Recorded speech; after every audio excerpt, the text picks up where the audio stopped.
So I just finished with little Leo. He's a wonderful fellow, but he gets bored very easily. He's clever, but he's not well educated.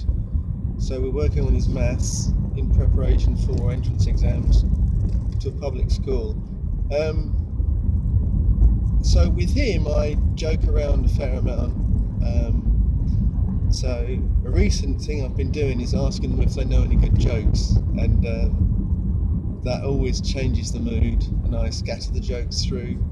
So he told me a good one today. Why did the toilet roll down the hill? To get to the bottom. It's a little bit lavatory, we can't beat that. And I also, learning the names of the shapes and the names of like parallelogram, trapezium and stuff like that, it's just boring.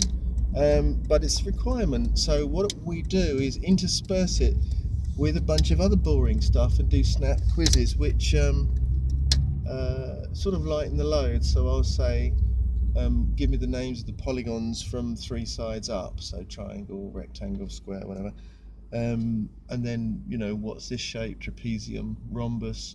I also give what I hope are memorable ways to remember. So what do you call a square that's been bullied? A rhombus, because it's just been pushed over at the side. So a bullied square is a rhombus. That kind of thing.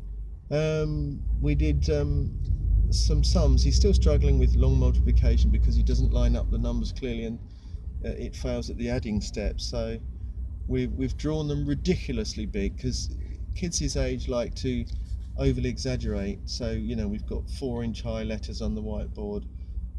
It's just a bit of fun, and I let him run with it.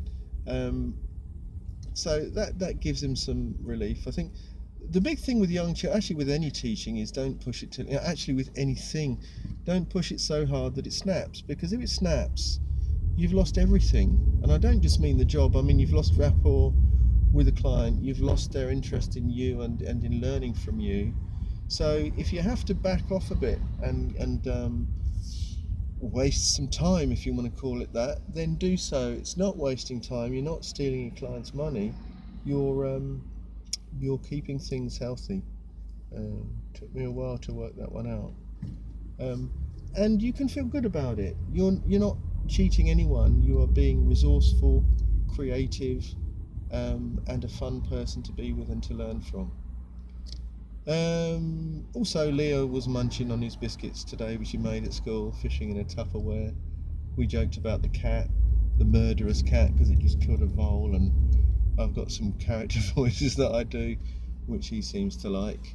And it's a good way of giving him a strong message feedback. If I give it to him in a bad voice, not a bad voice, a jokey voice. So if I say, "No, that ain't right, that ain't even close," he can take the message that he's got it completely wrong without being offended. It's just a little trick. Anyway, I enjoyed the lesson with him. I really think he enjoyed the lesson. We did get quite a bit of stuff done, and his dad said that sounded lively, which I hope was a good message. So good bit of fun, and I'll see him the day after tomorrow.